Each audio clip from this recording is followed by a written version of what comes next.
Hi friends, welcome back to our YouTube channel. Friends, ಎಲ್ಲರೂ ಯಾವ ಥರ ಸ್ಟಡಿ ಮಾಡ್ತಾ ಇದ್ದೀರಾ? ಎಲ್ಲರೂ ಕೂಡ ತುಂಬ ಚೆನ್ನಾಗಿ ಓದ್ತಾ ಇದ್ದೀರಾ ಅನ್ಕೋತೀನಿ. ಯಾಕಂದರೆ ನಿಮ್ಮ ಕಮೆಂಟ್ಗಳು ನೋಡಿದ್ರೇ ಗೊತ್ತಾಗುತ್ತೆ ನನಗೆ ಎಷ್ಟು ಕ್ಯೂರಿಯಾಸಿಟಿಯಿಂದ ಎಲ್ಲರೂ ಕೂಡ ಸ್ವಲ್ಪ ಭಯಭೀತರಾಗಿ ಏನೋ ಒಂಥರ ಟೆನ್ಷನ್ನಲ್ಲಿ ಆ ಸಿಲೆಬಸ್ ಕಾಪಿಗಳು ಹುಡ್ಕೊಳ್ಳೋದು, ಕ್ವಶನ್ ಪೇಪರ್ ಹುಡ್ಕೋದು ಮತ್ತು ಸೋರ್ಸಸ್ಗಳನ್ನೆಲ್ಲ ಕಲೆಕ್ಟ್ ಮಾಡೋದು, ಈ ಥರ ಎಲ್ಲ ತಮ್ಮ ತಮ್ಮ ಕೆಲಸಗಳಲ್ಲಿ ಬ್ಯುಸಿ ಆಗಿದ್ದೀರಾ ಅನ್ಕೋತೀನಿ. ಯಾಕಂದರೆ ಇನ್ನೇನು HSTR ಕೂಡ ನೋಟಿಫಿಕೇಷನ್ ಆಗೋ ಸಾಧ್ಯತೆಗಳು ಜಾಸ್ತಿ ಕಾಣೋದ್ರಿಂದ ನಮ್ಮ ಪ್ರಯತ್ನ ನಮಗೆ ತುಂಬ ಮುಖ್ಯ ಆಗುತ್ತೆ. ಯಾಕಂದರೆ ನಮಗೆ ತುಂಬ ಬೇಗ ನೋಟಿಫಿಕೇಷನ್ ಆದ ತಕ್ಷಣ ಏನೋ ಒಂಥರ ಟೆನ್ಷನ್ ಆಗಿ ಸಿಲೆಬಸ್ ಕೂಡ ಇನ್ನೂ ಕವರ್ ಆಗಿರಲ್ಲ ಮತ್ತು ರಿವಿಷನ್ ಕೂಡ ಆಗಿರಲ್ಲ, ಇನ್ನೂ ಪರ್ಫೆಕ್ಟ್ ಕೂಡ ಆಗಿರಲ್ಲ. ಕ್ವಶನ್ ಪೇಪರ್ ನೋಡಿದ ತಕ್ಷಣ ನಮಗೆ ಒಂದು ಕ್ವಶನಲ್ಲಿ 4 ಕ್ವಶನ್ ಪೇಪರ್ 4 ಮಲ್ಟಿಪಲ್ ಚಾಯ್ಸಲ್ಲಿ ಇರುತ್ತಲ್ವಾ, 4 ಆಪ್ಷನ್ಸು. ಆ 4 ಆಪ್ಷನ್ಸ್ಗಳ ಬಗ್ಗೆನೂ ನಮಗೆ ಗೊತ್ತಿರಬೇಕು. ಆವಾಗ ನಮಗೆ ಪಕ್ಕಾ ನಾವು ಅಂಡರ್ಸ್ಟ್ಯಾಂಡ್ ಮಾಡ್ಕೊಂಡಿದ್ದೀವಿ, ಎಲ್ಲದನ್ನು ಕೂಡ ಓದ್ಕೊಂಡಿದ್ದೀವಿ ಅಂತ ಅರ್ಥ ಆಗುತ್ತೆ. ಅದರಲ್ಲಿ ಒಂದು ಕೂಡ ಕನ್ಫ್ಯೂಷನ್ ಆಯಿತು ಅಂದರೆ ನಾವು ಅಲ್ಲೇ ಎಡು ಬಿದ್ದು ಹೋಗ್ಬಿಡ್ತೀವಿ, ಮಾರ್ಕ್ಸ್ಗಳನ್ನ ಕಳ್ಕೊಳ್ತೀವಿ. ಹಂಗಾಗಿ ಯಾವುದೇ ಒಂದು ಕ್ವಶನ್ ಕೊಟ್ಟ ತಕ್ಷಣ ಆ 4 ಆಪ್ಷನ್ ಬಂದಿರ್ತಾವಲ್ಲ ಅವನ್ನ ನೋಡಿದ ತಕ್ಷಣ ನಮಗೆ ಪಟ್ಟನಾಗಿ ನೆನಪಾಗಬೇಕು. ಇದಕ್ಕೆ ಆನ್ಸರ್ ಕರೆಕ್ಟಾಗಿ ಇದೇನೆ, ಇದಂತೂ ಬರಲ್ಲ ಅಂತ 3 ಮಲ್ಟಿಪಲ್ ಚಾಯ್ಸಲ್ಲಿ 3 ಆಪ್ಷನ್ನು ಕೂಡ ರಾಂಗ್ ಮಾಡಿ ಒಂದಷ್ಟೇ ಸರಿ ಅನ್ನೋಷ್ಟು ನಮಗೆ ಕೆಪಾಸಿಟಿ ಬರಬೇಕು. ಅಷ್ಟು ನಾವು ಸತತವಾಗಿ ಅಭ್ಯಾಸವನ್ನು ಮಾಡಬೇಕಾಗುತ್ತೆ. ಫ್ರೆಂಡ್ಸ್, ಈ ಒಂದು ವಿಡಿಯೋ ಸ್ಟಾರ್ಟ್ ಮಾಡೋಕ್ಕಿಂತ ಮುಂಚೆ ಒಂದೆರಡು ಮೋಟಿವೇಶನ್ ಲೈನ್ನ ಹೇಳಬೇಕು ಅಂದ್ಕೊಂಡೆ. ಒಂದು ಯಶಸ್ಸಿನ ಹಿಂದೆ ಅದೆಷ್ಟೋ ನಿದ್ರೆಗಳಿಲ್ಲದ ರಾತ್ರಿಗಳ, ಹಸಿವು ನೀಗದ ಹೊತ್ತುಗಳ, ಹದ್ದು ಮೀರದ ಕಷ್ಟಪಟ್ಟ ದಿನಗಳ ಅವಶ್ಯಕತೆ ತುಂಬ ಇದೆ. ಹೌದಲ್ವ ಫ್ರೆಂಡ್ಸ್? ನಾವು ಒಂದು ಯಶಸ್ಸು ಸಿಗಬೇಕಂದ್ರೆ ಅಷ್ಟು ಸುಲಭ ಆಗಲ್ಲ. ಒಬ್ಬ ಟೀಚರ್ ಆಗಬೇಕಂದ್ರೆ ಒಂದೇ ರಾತ್ರಿಯಲ್ಲಿ, ಒಂದು ವಾರದಲ್ಲಿ, ಒಂದು ತಿಂಗಳಲ್ಲೂ ಕೂಡ ಸಾಧ್ಯನೇ ಆಗಲ್ಲ. ಅದಕ್ಕಂತೂ ಸತತ ಒಂದು 6 ತಿಂಗಳು, ವರ್ಷ ಅಂತೂ ನಾವು ಎಫರ್ಟ್ ಆಗಲೇಬೇಕಾಗುತ್ತೆ. ಗೊತ್ತಾ, ನಮಗೆ ಆಲ್ರೆಡಿ ಗೊತ್ತಿತ್ತು ಕಾಲ್ ಮಾಡ್ತಾರೆ HSTR ಅಂತ. ಆದರೂ ಕೂಡ ನಾವು ಡೈಲಿ ಟೈಮ್ ಟೇಬಲ್ ಹಾಕೊಂಡಂಗೆ ನೆಗ್ಲೆಕ್ಟ್ ಮಾಡಿದ್ವಿ. ಇನ್ನೂ ಕಾಲ ಮಿಂಚಿಲ್ಲ. ಮತ್ತು ಹೋದ ಸಲ TT ಆದಾಗಿಂದಲೂ ನಾವು ಡೈಲಿ 3 ಗಂಟೆ, ಬರೀ 3 ತಾಸು ನಾವು ನಮ್ಮ ಅಭ್ಯಾಸಕ್ಕೋಸ್ಕರನೇ ಟೈಮ್ ಮೀಸಲಿಟ್ಬಿಟ್ಟಿದ್ವಿ. ಅಂದರೆ ಇಷ್ಟೊತ್ತಿಗಾಲೇ ಒಂದು 50% ನಮ್ಮದು ಸಿಲೆಬಸ್ಸೇ ಮುಗ್ದಿರೋದಲ್ವಾ. ಯಾವುದೇ ಒಂದು ಸಾಧನೆ ಮಾಡಬೇಕಂದ್ರೆ ಸತತ ಪರಿಶ್ರಮ ತುಂಬ ಅವಶ್ಯಕವಾಗಿರುತ್ತೆ. ನಾವು ಇವತ್ತು ಊಟ ಮತ್ತು ನಿದ್ದೆನ ಕಡಿಮೆ ಮಾಡ್ಕೊಂಡು ಅಂದರೆ ಕೆಲವೊಂದು ಸಮಾರಂಭಗಳು, ಕೆಲವೊಂದು ಸಂತೋಷಗಳನ್ನು ತ್ಯಾಗ ಮಾಡಿದ್ವಿ. ನಾವು ಇದನ್ನೆಲ್ಲ ಕೆಲವೇ ದಿನಗಳಲ್ಲಿ ನಾವು ಪಡ್ಕೊಳ್ಬೋದು ಮರಳಿ.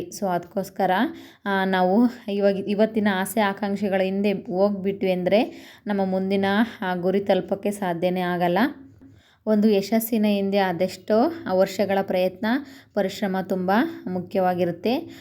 ನಾವು ಕೂಡ ಈ ನಿಟ್ಟಿನಲ್ಲಿ ಗುರಿಯ ಸಾಧನೆ ಕಡೆಗೆ ತಮ್ಮ ಕಷ್ಟಗಳು, ಸುಖಗಳು ಏನೇ ಬಂದರೂ ಕೂಡ, ಅಡ್ಡಿ ಆತಂಕಗಳು ಬಂದರೂ ಕೂಡ ನಮ್ಮ ಗುರಿಯನ್ನು ಕೈ ಬಿಡದೆ ನಾವು ಸತತವಾಗಿ ಆ ಎಕ್ಸಾಮ್ನ ಪಾಸ್ ಮಾಡೋವರೆಗೂ ನಾವು ಪ್ರಯತ್ನವನ್ನು ಮಾಡೋಣ ಅಂತ ಹೇಳ್ತಾ, ಏನು ಗೊತ್ತಾ ಫ್ರೆಂಡ್ಸ್, ನಮಗೆ TT ಆದ ತಕ್ಷಣ TT ಎಲಿಜಿಬಲ್ ಆದ್ವಿ ಅಲ್ವಾ, ಆವಾಗಲೇ ನಾವು ಮತ್ತೆ ಬುಕ್ಸ್ ಮುಚ್ಚಿಡ್ದಂಗೆ ಅವಾಗಿಂದಲೂ ನಾವು ಸಿಲೆಬಸ್ ಕಾಪಿನ ಇಟ್ಕೊಂಡು ನೀಟಾಗಿ ಕಾನ್ಸೆಪ್ಟನ್ನ ಕ್ಲಿಯರ್ ಮಾಡ್ಕೊಳ್ತಾ ಬಂದಿದ್ರೆ ಇವತ್ತಿನ ಗಲಿಬಿಲಿ ಆಗ್ತಾನೇ ಇರಲಿಲ್ಲ ಅನ್ಕೋತೀನಿ. ಯಾಕಂದರೆ ನಾವು ಓದಲಿಲ್ಲ, ಆ ಸಿಲೆಬಸ್ನ ಕಂಪ್ಲೀಟ್ ಮಾಡಲಿಲ್ಲ. ಇವತ್ತು ಓದಬೇಕಂತ ಹುಮ್ಮಸ್ಸು, ಆತಂಕ, ಉತ್ಸಾಹ ಜಾಸ್ತಿ ಆಗ್ತಾಯಿದೆ. ಬಟ್ ಟೈಮ್ ಕೂಡ ಲಿಮಿಟ್ ಆಗಿರುತ್ತೆ.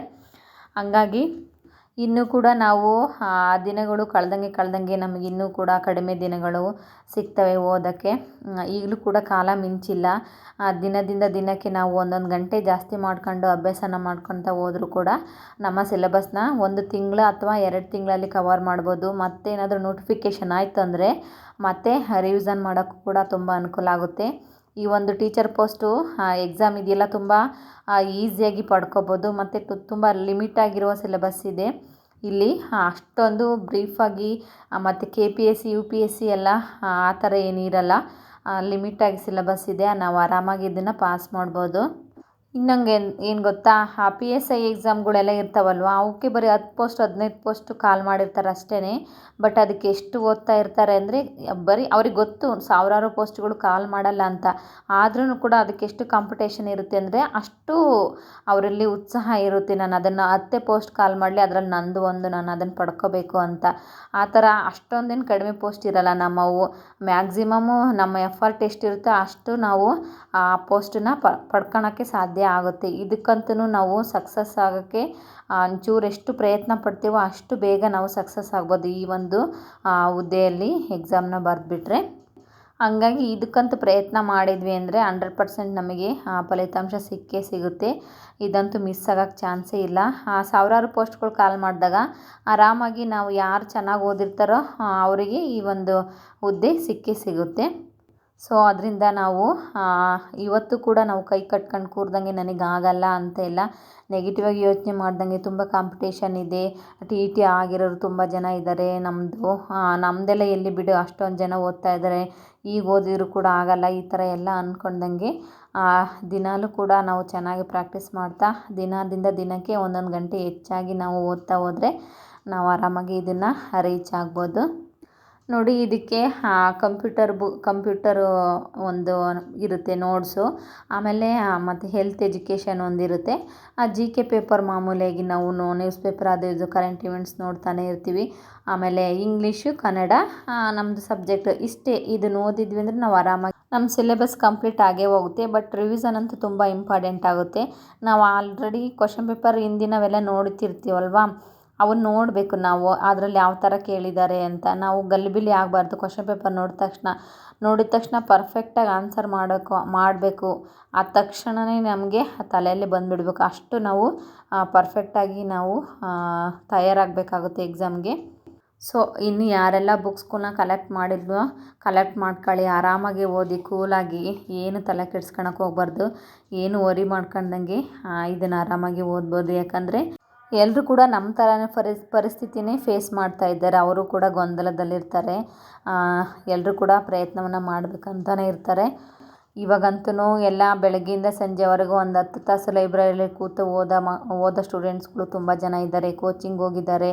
ಎಲ್ಲದನ್ನು ಕೂಡ ತ್ಯಾಗ ಮಾಡಿ ಓದ್ತಾ ಇದ್ದಾರಲ್ವ, ಅವರಲ್ಲೇ ನಾವು ಒಬ್ಬರು ಅನ್ನಂಗೆ ಮನೇಲಿದ್ದರೂ ಕೂಡ ಟೈಮ್ ಮಾಡ್ಕೊಂಡು ನಾವು ಚೆನ್ನಾಗಿ ಓದ್ಕೋಬೇಕು. ಆವಾಗ ನಾವು ಅವ್ರಿಗೆ ಕಾಂಪಿಟೇಷನ್ ಮಾಡೋಕ್ಕೆ ಸಾಧ್ಯ ಆಗುತ್ತೆ.